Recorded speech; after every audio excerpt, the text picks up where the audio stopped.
Is there a hidden history of America?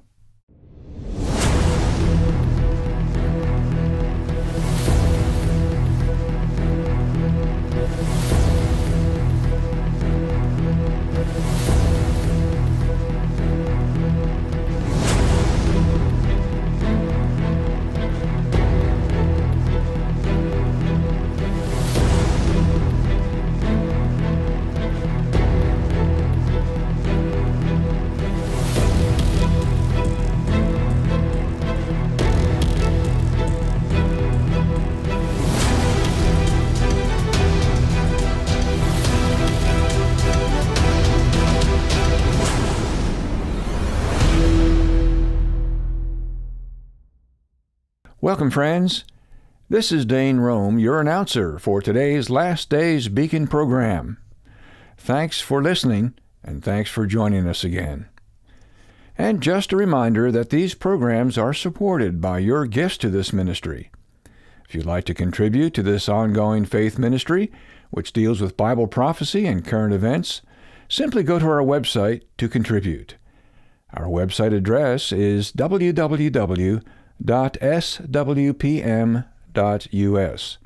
You'll find a donate link on the homepage. The website address again is www.swpm.us. Thank you for your prayers and support for this faith ministry. On today's program, Dr. Snitker interviews L.A. Marzulli regarding his latest brand new film entitled The Mysterious Moundbuilders. In this DVD, L.A. and his team explore some of the thousands of mysterious mounds scattered throughout the Midwestern United States to the Gulf of Mexico. These mounds, some gigantic in size, contain clues to the hidden history of America. The truth regarding the builders of these mounds and their contents have been carefully hidden by the scientific establishment and our government. What are they hiding, and why? This will be the subject of today's intriguing discussion. So let's join Dr. Snitker and L.A. Marzulli as they discuss the mysterious mound builders. Thank you, Dane. Welcome, friends, to another Southwest Prophecy Ministries podcast. What a privilege today to commence a series of interviews with L.A. Marzulli. L.A. is an explorer, a composer, a musician, an author, and filmmaker extraordinaire. His research has literally taken him around the world. He has been to Peru in search of Nephilim skulls. He has been to Fatima, Portugal, to unravel the mysteries of the miracle of the sun. He has interviewed countless individuals who claim to have been abducted by aliens. He's truly had a remarkable life. His most recent endeavor has taken him to the mysterious mounds that dot the countryside in the Midwestern United States. The fruit of this endeavor is a brand new film entitled The Mysterious Moundbuilders. We're going to be talking with L.A. about his research today and in our next few podcasts. Well, L.A., welcome to our show. Great to be here, David. Thanks for having me on. Well, it's great to have you again. You've been a real friend of this ministry, and we've had some great interviews in the past regarding your research. And by the way, let me just say, as a native Oklahoman, and I know you're soon to be transitioning to our fair state, welcome, and we hope that this leads to a greater collaboration in the future.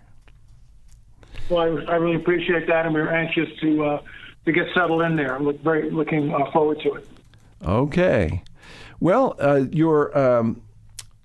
the title of your film, of course, is The Mysterious Moundbuilders, but it also, above that, it says on the Trail of the Nephilim. So before we get into this particular effort, tell us in a general sense, for those who may not know of your ministry, about your work on the Trail of the Nephilim, and where has this trail taken you? Well, the trail has been absolutely incredible, and it really started in 1990 with Dr. I.D.E. Thomas's book, The Omega Conspiracy, and that book changed my life. And in that book, Dr. Thomas explains the Genesis 6 narrative, where the sons of God saw the daughters of men that they were fair and took wives from any they chose and went into them in the biblical sense and basically created a hybrid being known as the Nephilim. This is the reason for Noah's flood. It's a very deep subject. It's something that we could talk for hours on, literally. The late Chuck Missler also plumbed the depths of that. Gary Stearman and I have discussed it at great length.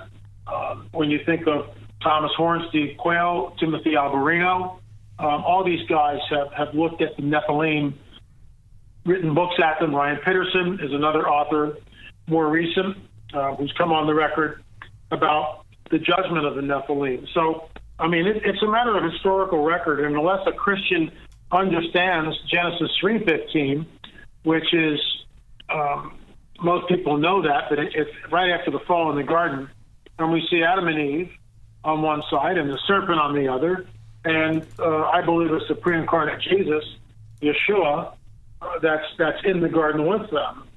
And there's a mandate that comes down, which sets up the rest of the biblical prophetic narrative. And that mandate is simply this, that Yeshua, Jesus, turns to the serpent and says, your seed, the serpent's seed, the offspring of the serpent, will be at enmity, at war with the offspring, the seed of the woman. He, which is Messiah, shall crush your head, you shall bruise his heel. That's prophetic. The serpent knows, the dragon knows that Yeshua can't lie, that Father God can't lie, can't do it.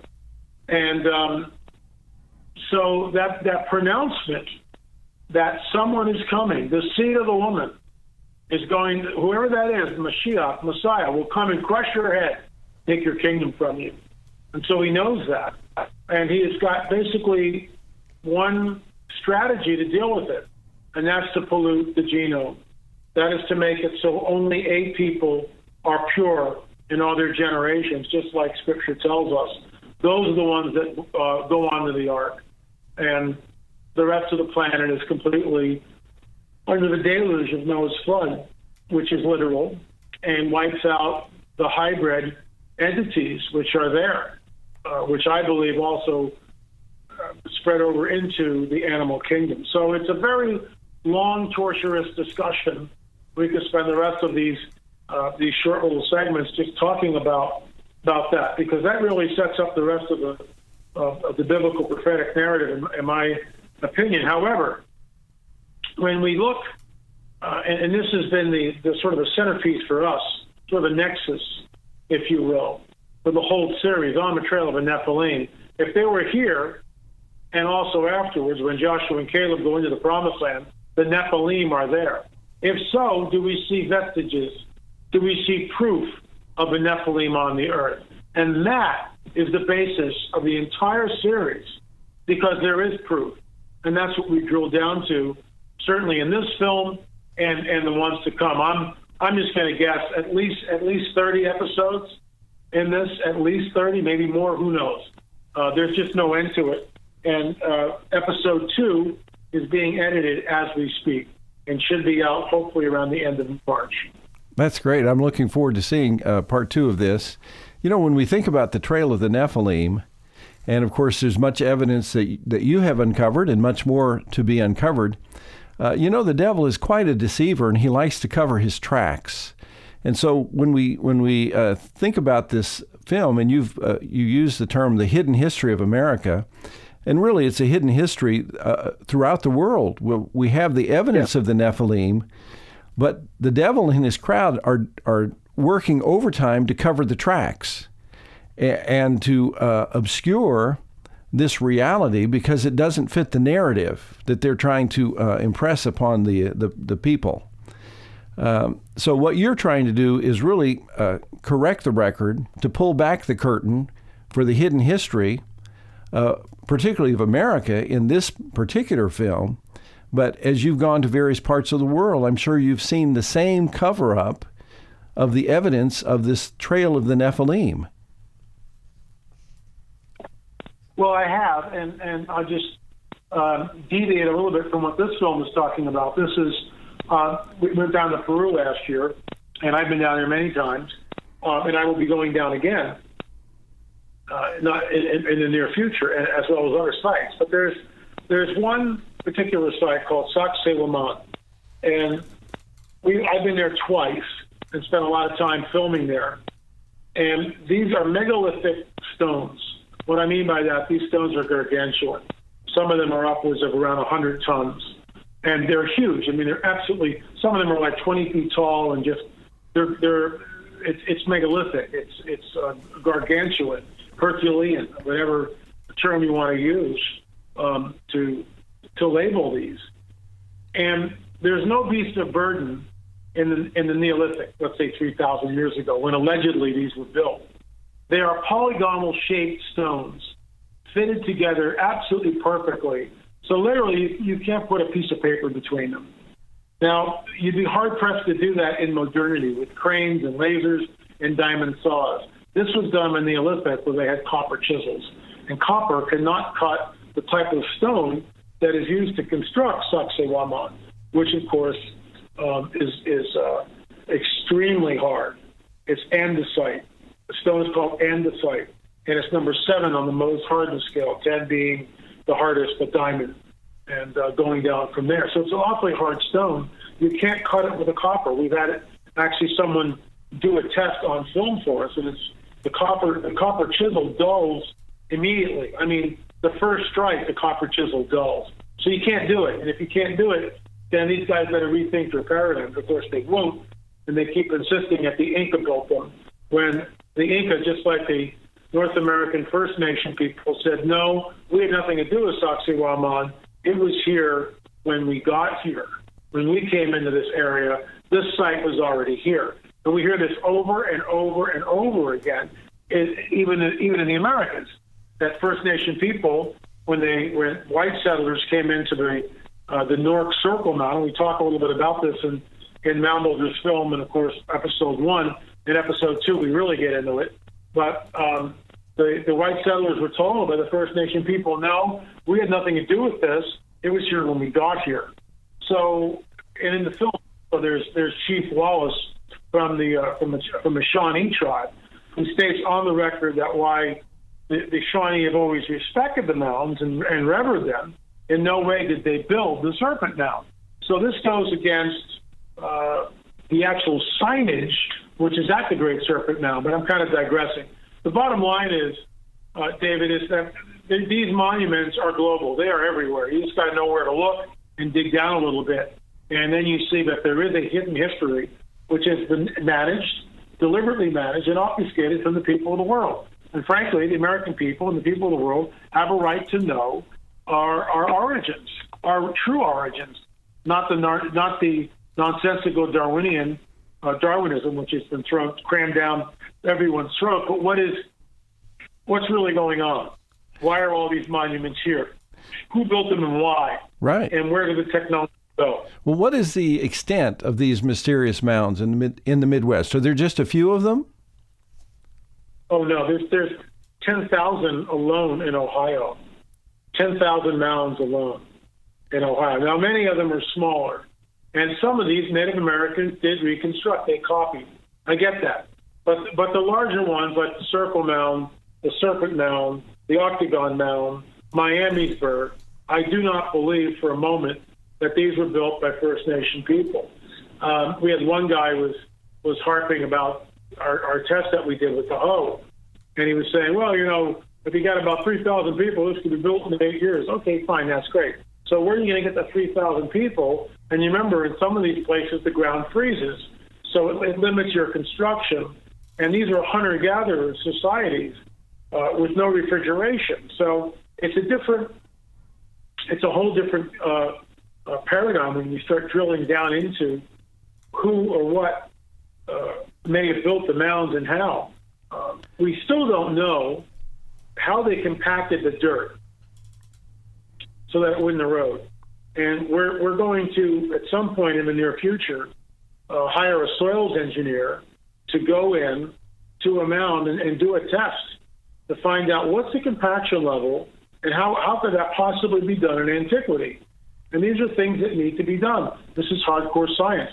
Just like with the surface. When you think about earthen mounds, you would think that over let's say 3,000 years, however old they are, that there would be massive erosion, and that doesn't seem to be dramatically in evidence from the film that you have all these pictures of these mounds. So there's some kind of a engineering aspect to these. In other words, it's not just dirt thrown willy-nilly. There is some pretty sophisticated architecture behind these mounds. Well, very much so. It's very deliberate. It's crafted. There's in some of the mounds there's advanced mathematics. And I mean advanced mathematics. I'm talking trigonometry here. And we know that Native Americans did not have knowledge of trigonometry. They just didn't. That's not to demean them or degrade them in any way. I mean, many other civilizations didn't have trigonometry. So we're not, it's just they didn't have it. It's just like Marconi invented the radio. Actually, Tesla did, but Marconi gets some of the credit for it with his patents. Okay, great. Does that mean the rest of the world is stupid? No, it just means that Marconi discovered it. So the bottom line is, if Native Americans did not have trigonometry, then how come we see advanced trigonometry used and embedded in, let's say, places like the Octagon Mound? And we get into all this in episode 2. So we're being lied to by mainstream archaeologists, with all due respect. They insist that, and this is the paradigm that they hold to, and this comes from a guy by the name of Cyrus Thomas, who made this particular paradigm the operating paradigm in the early 20th century. He basically stated this, that Native Americans, First Nation people, Native Americans, built the mounds, but they forgot that they had done so. That's a direct quote. They forgot that they had done so. So in other words, 200 or 300 or 400 years pass, and there's famine and disease, and the tribes diminish, and yada, yada, yada. And they forget that they built the mounds. Okay, and that's what's taught at places of higher learning. Well, when you go and ask the Native Americans, and we show this in the film, is that why is it that tribes from Maine to California all talk about six-fingered, red-haired, cannibalistic giants that roam the land? Why is it that they remember the giants and their battles with the giants, but they don't remember that they constructed the mounds? Is that selective memory? And that's what, frankly, I take umbrage with, because we have a tale that is it's really quite a yarn by the professionals, and they're not interested in any evidence which may point to another paradigm. They're just interested in upholding the paradigm, the Darwinian paradigm. There is no supernatural. It's all done with Native Americans over a couple hundred years with birch bark baskets and these primitive hoes. Well, when you think about it, this is kind of like they're trying to shove a square peg in a round hole, and they don't seem to have, at least the scientific community doesn't seem to have any aversion to demeaning the Native American population in terms of their certainly their recollection. There's the stories that are passed from generation to generation is totally different than the scientific explanation that is being imposed upon them. So to me, it just sounds like it's a very demeaning approach to things. In other words, ignoring all evidence, both archaeologically and from the native people themselves, the first Americans. The scientific community is hell-bent on imposing this viewpoint regardless of the facts. I completely concur with that statement. They're not interested in the facts. I mean, they're just not. For instance, when we did our DNA testing in South America, specifically in Peru, we demonstrated, first of all, that there are genetic aberrations within the skulls, number one. Number two, we demonstrated that the DNA was from the Middle East and Europe. That rewrites history. But, the academics are not interested in that because it goes against their paradigm. And people would have to start rewriting history books, and we can't have that. Right. Well, I think this is a good stopping point for today. L.A., thanks for joining us. I think it's a good launching point for the discussions that we'll pick up next week. So stay with us, L.A. We'll pick up next week where we left off. Well, friends, I'm sure that you will want to obtain a copy of L.A.'s brand new DVD entitled The Mysterious Moundbuilders. And now our announcer, Dane Rome, will give you the details. Thank you, Dr. Schnitker. Friends, in conjunction with today's podcast, we're offering a brand new DVD by L.A. Marzulli entitled The Mysterious Moundbuilders. This groundbreaking film deals with an American culture over 2 millennia ago that erected thousands of mounds throughout the Midwestern United States to the Gulf of Mexico. This investigative film leads to a radically different discovery than the official explanation offered by our government. This beautifully produced film shows you some of these amazing mounds, including the mysterious Serpent Mound. Many experts in the fields of history and archaeology are interviewed as well. Now, you may obtain a copy of this Mysterious Moundbuilders DVD for a gift of $19.99 plus shipping. To obtain your copy, go to our website, www.swpm.us, and then click on the bookstore link. Type in the Mysterious Moundbuilders in the search bar. Again, the Mysterious Moundbuilders DVD is available for your gift of $19.99 plus shipping. Our website address again is www.swpm.us.